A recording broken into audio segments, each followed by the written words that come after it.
Untuk membuka roda matic, Scoopy, Beat dan sebagainya, kita standar satu motornya ya. Kita menggunakan kunci 24 ring ya. Kita ramas tuas remnya terlebih dahulu. Kemudian kita injak serentak kunci ring tersebut ya untuk membuka rodanya seperti begini ya. Setelah bautnya terbuka, kita standar 2 kembali sepeda motornya ya. Kemudian cara membukanya, diputar rodanya begini ya, ditahan kuncinya untuk mengeluarkan murnya ya.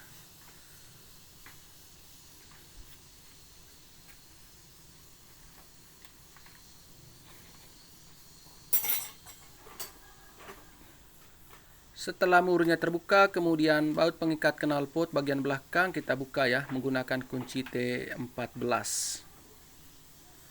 Kita buka bagian atas dan bagian bawah ya.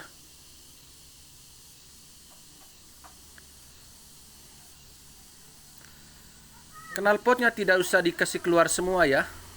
Lalu sebelum membuka bannya kita kendurkan dulu terlebih dahulu baut penyetel kampasnya ya. Lalu baut pengikat knalpot bagian depan dibuka ya.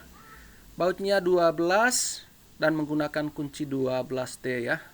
Dibuka seperti ini. Kemudian untuk membuka rodanya kita menarik keluar knalpotnya, lalu tarik keluar saja rodanya seperti itu ya. Tidak perlu mengeluarkan knalpotnya ya. Kemudian membuka bannya kita menggunakan standar 2 motor ini ya. Ditekan begini, ditekan dari atas begini ya. Seperti itu sudah terbuka ya. Selanjutnya kita balikkan rodanya untuk menekan sebelah bawahnya ya.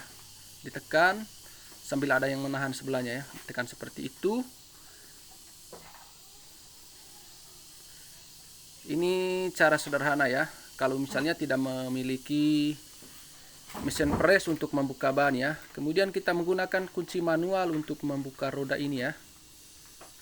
Kalau misalnya tidak memiliki alat khusus, maklum kami merupakan bengkel sederhana ya. Dicungkil-cungkil begini saja, lalu bannya bisa keluar ya. Ini bannya sudah keluar.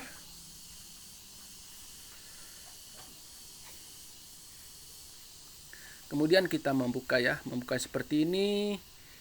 Kita menggunakan alat bantu palu untuk memukul ban ini ya. Karena dia agak keras ya.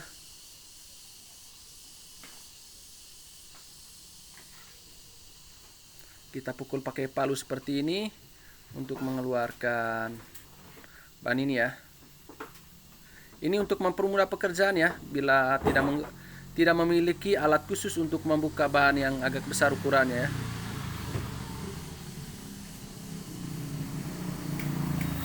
Ini sudah keluar. Selanjutnya kita mengganti dengan ban yang baru ya. Ukuran ban Scoopy itu ban belakangnya 110/90/12 ya. Kalau depannya 100/90/12. Sebelum dipasang kita oleskan terlebih dahulu menggunakan cairan sabun atau bisa juga menggunakan cairan oli ya untuk membuat bannya mudah dipasang dan agak licin supaya dia licin ya. Memasang ban itu harus melihat tanda panahnya ya. Ada tanda panahnya ke depan, itu yang harus ke depan ya. Kemudian ditekan begini saja, lalu dicungkil sebelahnya ya. Kita cungkil begini. Dicungkil begini saja ya.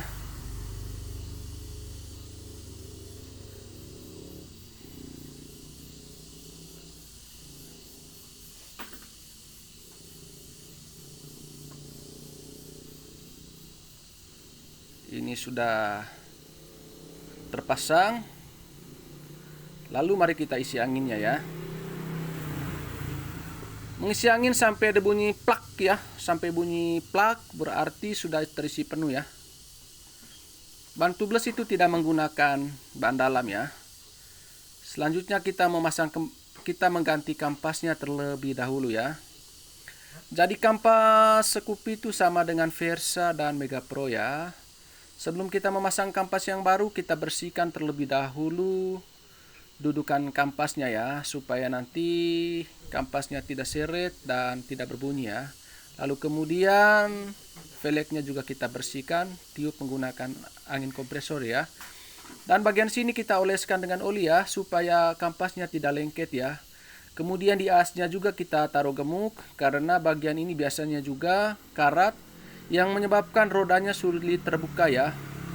Anjurannya setiap kali mengganti kampas, rodanya juga harus dioles dengan gemuk ya. Kita membuka kampas yang baru. Kita buka begini ya. Dia sama dengan kampas belakang Versa maupun Mega Pro New ya. Beat juga sama ya. Untuk motor Scoopy kampasnya sama dengan Beat, sama dengan Versa ya. Jadi bisa baku pakai saja. Selanjutnya kita pasang kembali bannya, ditarik keluar knalpotnya, dipasang begini saja ya. Dipasang. Ini untuk mempermudah dan mempercepat pekerjaannya. Knalpotnya tidak perlu dibuka ya. Karena knalpot dari Scoopy itu menggunakan baut 10, dia juga rawan patah ya. Sehingga idealnya ini tidak perlu dibuka ya. Dikencangkan begini. Lalu nanti kita setelkan kembali kampasnya.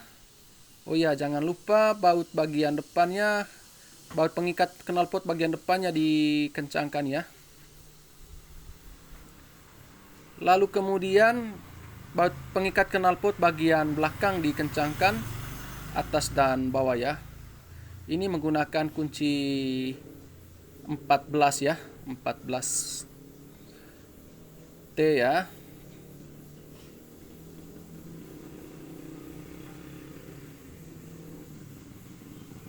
Jangan lupa dikencangkan ya, supaya nanti knalpotnya tidak bunyi atau justru longgar ya. Jangan lupa juga penyetel remnya juga disetel ya, untuk mengetahui bagaimana jarak ideal dari tuas remnya ya. Sambil ditekan-tekan tuasnya sampai ukuran yang ideal ya. Lalu kita standar satu motornya untuk mengencangkan rodanya ya. Untuk mengencangkan roda ini kita tekan ke bawah motornya sambil tuas rem bagian depannya ditarik ya. Itu untuk supaya motornya, rodanya tidak berputar ketika kita mengencangkan murnya ya. Dikencangkan begini, otomatis ini sangat kuat ya. Ini cara-cara manual untuk mengganti dan mengencangkan baut roda ya. Jangan lupa ya teman-teman ya, like, komen, dan subscribe.